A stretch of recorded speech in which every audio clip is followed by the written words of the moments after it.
Hi guys, Megan here, and for my first video in the 2020s, I thought I would go with a 90s look.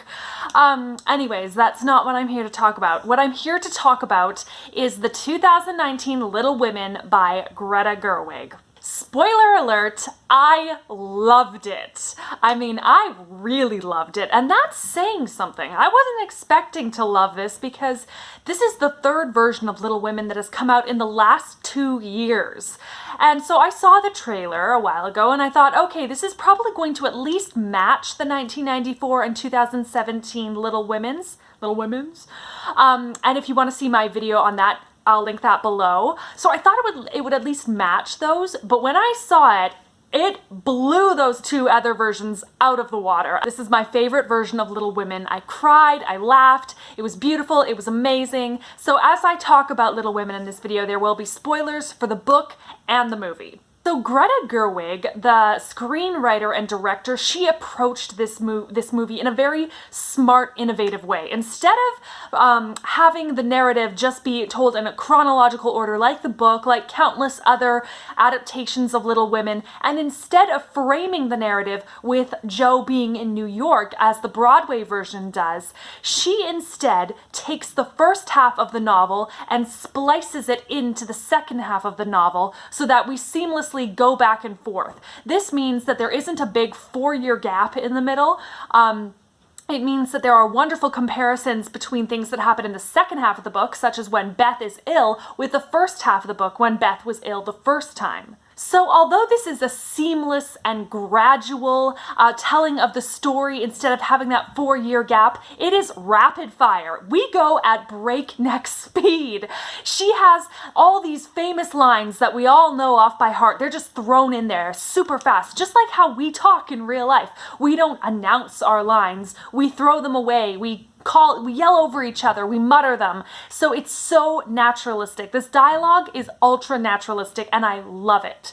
Now, because it's going such at a breakneck speed, it means that she can fit in a lot more from the novel than you would think of a 2-hour and, 15-minute movie. She fits in a lot from the book. A lot of it is cut because Little Women is a big book, but there is so much that she managed to get in there and it doesn't feel too fast. Like, it doesn't feel like, oh my goodness, I don't even know what's going on. It's like you can track with each thing and she manages to squeeze it all in. Now, because of this naturalistic dialogue, it means that instead of feeling like you're watching a scene that you've seen a million times before, it means you feel like you're watching a human interaction that is happening for the very first time. And it is so wonderful. You'll notice this especially in the scenes where the 4 sisters are talking about Christmas won't be Christmas without any presents. That very first line in the book. They're all just talking and chatting and yelling over each other. They end up wrestling. It's so realistic and so delightful to watch. Now, another thing that I love about this version is that Greta Gerwig included aspects of Louisa May Alcott's life that she was not able to or did not want to include in the novel of Little Women. So when Louisa May Alcott was in conversation with her publisher about Little Women, about Good Wives, which is the second part of Little Women, the publisher and the whole public were crying out for Louisa May Alcott to marry Jo to Laurie. And Louisa refused. She was like, absolutely not. Jo is not marrying Laurie.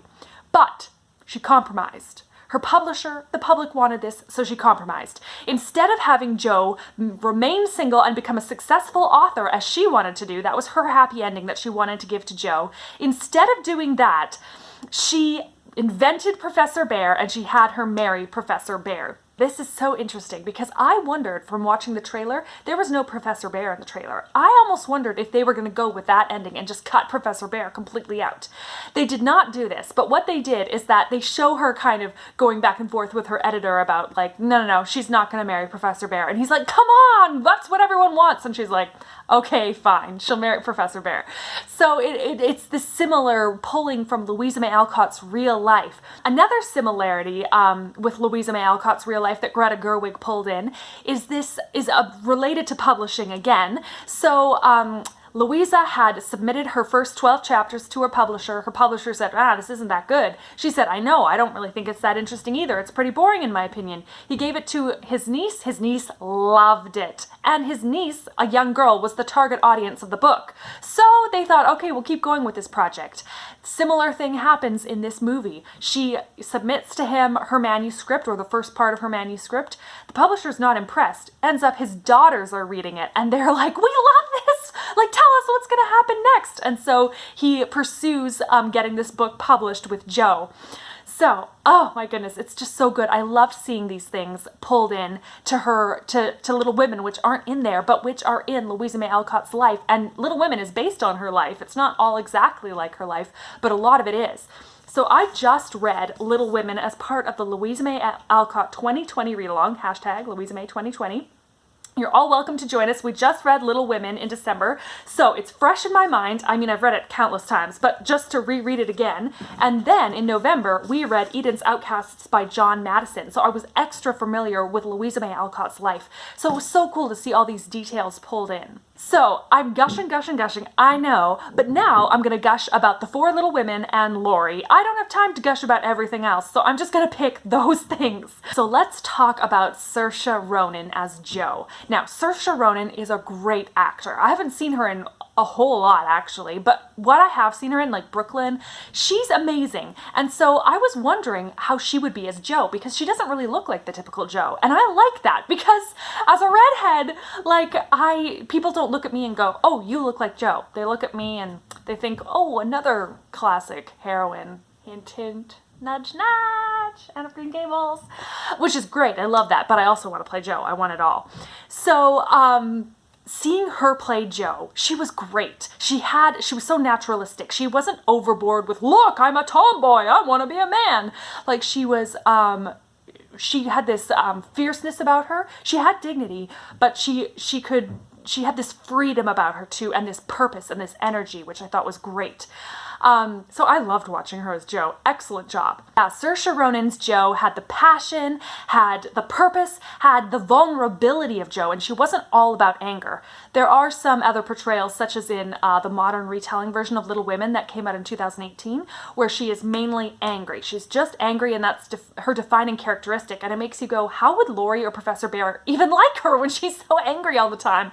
That's not how Saoirse Ronan played her. She was very passionate, but such a lovable person. Emma Watson as Meg, she was so good. She has that kind, soft demeanor and yet a strength behind it. I mean, that played really well as Belle in Beauty and the Beast too. And it showed her desire for wealth, her envy of her friends, which I thought was great because it didn't just make her this one-dimensional nice girl, which I thought was really good, really important for her character. Now, there is one tiny little thing I have to say about this. I could tell that some of the lines weren't quite natural coming out of Emma Watson's mouth, and some of the lines are strange, so I can understand that. For instance, when she calls her husband a boy, her husband John, she calls him a boy. She says something like, oh, my wonderful boy, I love you so much. She says something like that. And Louisa May Alcott, she often referred to love interests as boys, and which is a little odd, but I think it was just kind of a time period thing. So whereas some of this strange dialogue does sound natural coming out of Saoirse Ronan's mouth, it didn't always sound natural coming out of Emma Watson's mouth. Only complaint though, teeny tiny bit, only noticed it a couple times, loved her as Meg besides that. Okay, now Liza Scanlon as Beth. She was delightful. She kind of looked like, her hair kind of looked like Jo. That was a nice touch.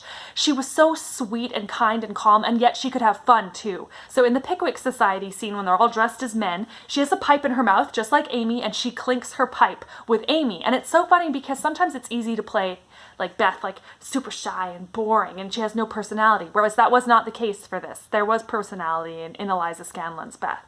Florence Pugh as Amy was sublime. At first, when I saw the trailer and I heard her deep voice, I was like, oh, I don't know if I'm gonna like that. That doesn't seem very like Amy-ish. I don't know if that's gonna work. Not a problem. Loved her voice. She was so good. I've always wanted one actor to play Amy all the way through. And I mean, like in the 1994, Kirsten Dunst does a wonderful job as young Amy, but it feels like Amy has died when you skip 4 years and you've got a new actor playing Amy. Doesn't work. Whereas in the 2019, we did have one actor, but she didn't do a good job of Amy. Didn't understand her at all, and it was very irritating to watch.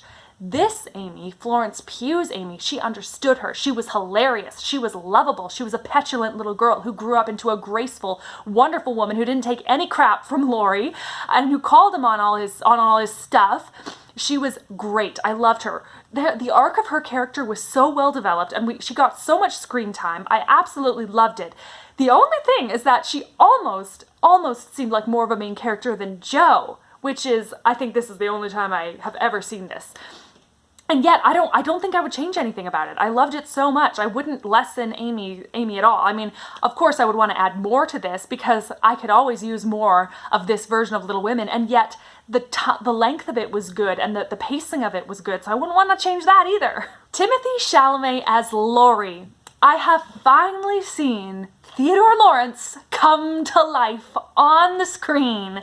I have never seen this before. I've seen many Lauries on stage and on screen, but I have never seen Laurie from the book until now. Timothée Chalamet gets it. He gets his introvertedness, his brotherly love for the girls. He gets the disillusionment that Laurie later feels when he grows up. It is so good. You can just see his love for Jo, and yet you see that with his relationship with Saoirse Ronan's Jo, it's such a brother-sisterly thing, and yet you sometimes get that he does like her in that way. And then you can tell it's a big mistake when he does. When he proposes, that scene is just like, oh, it just hits you in the heart. And the way his love does turn to Amy, it's believable. It's not like, what, you really love Jo, you're just settling for her sister. No. It feels like he has found who he truly loves. And Florence Pugh's Amy, on the other hand, she deals with that. She says, you don't actually love me, you just want me because I'm your second choice. And so I loved how this adaptation dealt with that. And can we just talk about that scene near the beginning when Laurie and Jo are dancing? It is not the meet cute of 1994 where they meet and you're like, these two have to be together because they're perfect for each other. You watch them meet and it's like a boy meeting his best friend, a brother meeting his sister. They are dancing and skipping and being goofy and hilarious, and it is so good. I absolutely love it. It was like, this version was brilliant. It was amazingly cast. I loved the cast. I loved the script. I loved the music. It was really, really good. Anyways, I think I said all I wanted to say, although I'm sure I have a lot more to say. So if you want to talk with me about this in the comments, please do. I do have a whole playlist, which I'll link below, about Louisa May Alcott related videos. I've been making a lot of them lately. I'm so sorry if you're sick of them. And yeah, if you want to join our Louisa May 2020 read along, please do. We're reading Little Men in January. So Happy New Year, everyone, and I will see you soon. May you all be filled with peace, hope, love, and joy. So take care, everyone. Bye.